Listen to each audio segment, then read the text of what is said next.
Hello and welcome back. For this video we're going to discuss piecewise functions, and on the graph here I have an example of what a piecewise function would look like if it were on a graph. And you might notice that there's no one single function that could actually create this shape. In other words, we have to take pieces of different functions to create this graph. Also, you might notice that as I trace along this graph here, we hit an open circle, which means it's not equal to here. But up here we have an equal to, which means it still passes the vertical line test, creating a function. But also, if I were to trace it, I have to pick my pencil up from here and put it up here and then continue on through the graph. Whenever we have this gap like this, we call it discontinuous, and it would be discontinuous at x of 3. We'll talk about that when we start graphing some of these as well. In our first example here, you'll see I have 3 different functions. I kept this simple by leaving them as linear functions. And each of these graphs behaves differently depending on the domain values. See, we have domain restrictions here. So we use this top function, which is 1/2 x plus 7, anytime we have an x value that is smaller than -4. We use the middle one, which is a constant function, which is a horizontal line at 2, anytime x is between -4 and 3. And then we use this bottom one whenever x is, and that should be greater than 3. Down here I'm going to show you how to evaluate, and then we'll come up here and show you how to graph these on the graph. So evaluate f of -6. So here's the function f, and then -6, we find out which domain values does it fit into, what should make it true. Well, it'd be this top one right here. If I put a -6 here, -6 is less than -4. That means in order to evaluate f of -6, I need to use this top function. So I'm going to substitute a -6 in place of x plus 7, and then proceed to calculate. Half of -6 is -3 plus 7. -3 plus 7 is 4. So f of -6 is 4. Now if you were to put that -6 down here, you'd get a different answer, but this would be the wrong function because the domain of -6 actually fits up here. So for a domain of 2, so f of 2, well, that would fit right here in between these two values, which means we're going to have this one. And as I said before, this is a constant function. This is like saying y equals. So f of x, or f of 2, will equal 2. That's like saying y equals 2. That's going to create a horizontal line on the graph. For this last one, we have f of 4. And f of 4 is going to fit right here, which is bigger than 3. So it means I'm using this last function. So f of 4 is going to be -3 times 4 plus 11. And -3 times 4 is -12. And -12 plus 11 will give us -1. So f of 4 is equal to -1. Now for the rest of the example, I'm going to show you how to graph these. And there's a couple of different ways you can do this. Some people insist on showing the entire graph. So show this entire graph, show this entire graph, show this entire graph, and then go erase the parts of the graph that only meet or don't meet the domain restrictions. Make vertical lines at the restriction values. So I have a vertical line at -4, and I'm going to draw a little bit of a squiggly line here. So we have a boundary line right here where the first graph, which is this one, cannot go past it. And since I'm looking for x's less than -4, this entire graph is going to occur on this side of that boundary line. The middle graph has to occur between -4 and +3, so I'm going to put another boundary line over at +3, which should look like this. And this entire horizontal line is going to occur somewhere between these two boundary lines. And then this last equation will occur every time we have an x greater than 3, which would be on the right-hand side of this boundary line. So over here, we're going to go ahead and pick a value for this boundary, which is -4. So I'm going to put a -4 in there. And I'm going to calculate. So 1/2 of -4 plus 7, and that will give me a -2 plus 7, which will be 5. So at -4, I have a output of 5. So -4, we have an output of 5. And then before I draw a dot here, I want to look back and see what kind of dot am I doing. Is this equal to or not equal to? And you can see this is equal to, which means my line actually starts right there. Or I should say it ends there because it's coming in from the left. So all I did was put the boundary value in here and calculate to see where along this line that equation will actually end. And then from there I can apply a slope of 1/2. The problem is 1/2 is up 1 and to the right 2, but that goes past the boundary line. So what I got to do is reverse that. Down 1 and to the left 2, down 1 and to the left 2, and you'll see from this direction it's actually got a 1/2 slope, but it actually ends there. It has an arrowhead on this side, so that's the left-hand side of my graph where x is less than -4 using the function 1/2 x plus 7. Everywhere between the boundary lines of -4 and 3, so -4 and 3, we have a constant function of f of x is equal to 2 or y is equal to 2. So that's a horizontal line at 2. So a horizontal line at 2 is going to be right here, so I'm going to draw across that line, horizontal line. However, where it meets up with the boundary lines, you'll notice that there's no equal sign on either one of these inequality symbols. That means there's an open circle here and an open circle here. This prevents this from failing the vertical line test. If I have a closed circle here and here, it would no longer pass the vertical line test.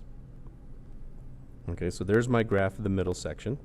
And then my last section starts at 3, so I'm going to put a 3 in. So -3 times 3 plus 11. And that will give me -9 plus 11, which will give me 2. So at 3, I have a 2. So at 3, I have a positive 2, which is right here.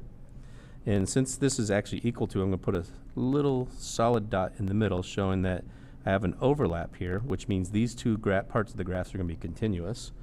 And then I have a slope of -3 from there, so I can apply my slope of -3. So down 1, 2, 3 over 1, 1, 2, 3 over 1, 1, 2, 3 over 1, and then draw my line out this way. And then all I got to do is go back and erase my boundary lines.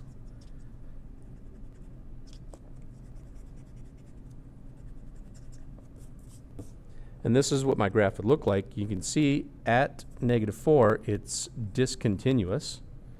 And then at 3, it is continuous because I can draw across here without picking the pencil up and then continue on. So we got discontinuous here at -4, and it's continuous at 3. And of course, anywhere along the solid line, it's continuous as well.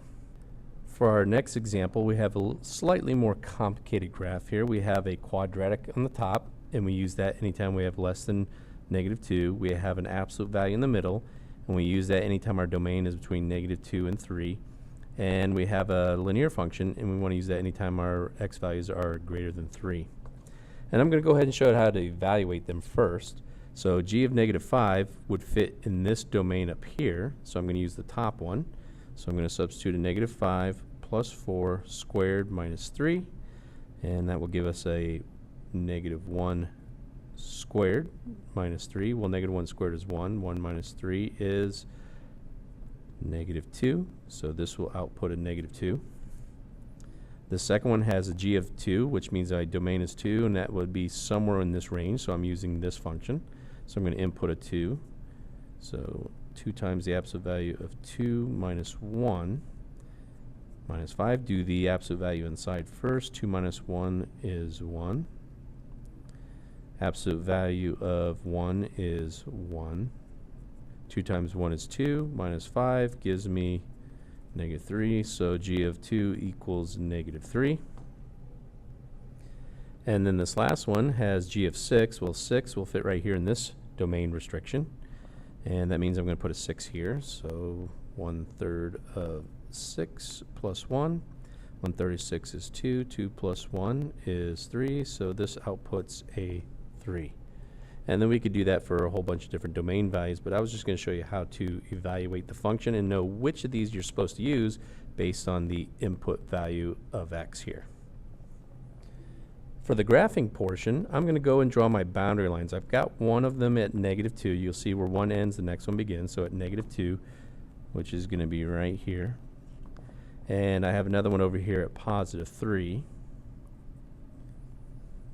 All right, so my square, or my quadratic is going to occur to the left of this boundary line. My absolute value is going to occur somewhere between the two boundary lines, and my linear function is going to occur on the right-hand side. This side right here, I want to find the vertex and see which side of the graph it's actually on first. So the vertex there is going to be at -4, negative 3. So if I go graph that, negative 4, negative 3 is actually right here. It is on the left-hand side. Now I want to also find out how far up this graph is going to go. So what I'm going to do is take my boundary limit, which is negative 2, and substitute it in here and see where along this boundary line my dot is supposed to go. And also remember that my dot is going to be solid because that's equal to. So I'm going to take that negative 2 and substitute it right here. So negative 2 plus 4 squared minus 3. Negative 2 plus 4 is 2. 2 squared is 4. 4 minus 3 is 1. So at negative 2, the function outputs a positive 1. So at negative 2, it outputs a positive 1, which is right here. And as I said, this has got an equal to sign on it. So we are going to make a solid line or solid dot there. So that's where it ends. This graph is going to curve upwards like this and stop. Now I can reflect. I got a line of symmetry right here. So I can reflect this point 2 units across. So 1, 2 over here. And if I wanted to be more accurate, I can come out and pick some points past this, like negative 7 and 8. But it doesn't really matter how accurate it is, as long as you get the idea here. So I'm going to graph the rest of my function on this side or over there. So there's the left-hand side of my piecewise. The middle one is in absolute value, so that's going to be sort of a V-shaped graph. And I want to find out where my vertex is, and hopefully it's somewhere inside the boundary lines. We'll check and see. So the vertex on this one is going to be at positive 1, negative 5, and positive 1, negative 5, and it's right here.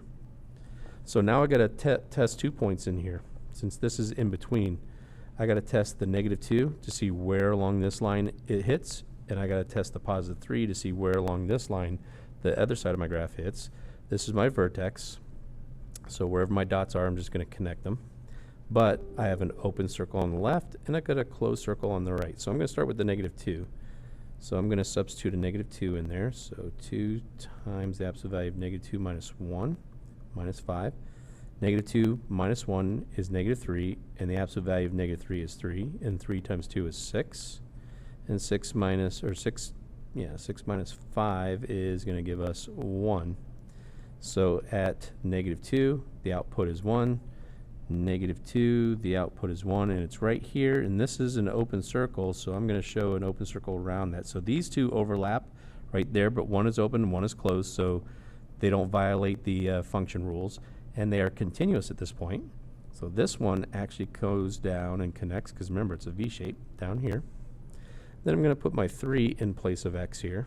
So 2 times 3 minus 1. Minus x, so 3 minus 1 is 2, the absolute value is 2, 2 times 2 is 4, and now I have 4 minus 5, which is negative 1. So when I input a 3, I output a negative 1.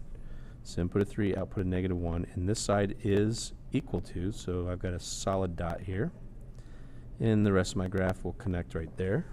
So this is what my graph looks like so far. Parabola on this side, stopping, then starting up with the absolute value this way, up to this place, stopping right there, and now I got to go and graph my linear function.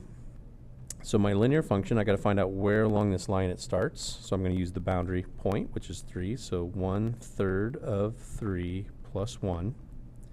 1/3 of 3 is 1. 1 plus 1 is 2. So at 3, the output is 2. So at 3, the output is up here at 2, but this is not equal to, so I got to make sure I have an open circle here. And then I can graph the rest of it by applying my slope, because it is linear, so 1/3, so up 1 over 3, up 1 over 3, and I could do that a couple more times to draw a more accurate graph. And then draw my line like this, and at this point I can go ahead and erase my boundary lines because I don't need them anymore. And this is what our piecewise function down here looks like based on these domain restrictions.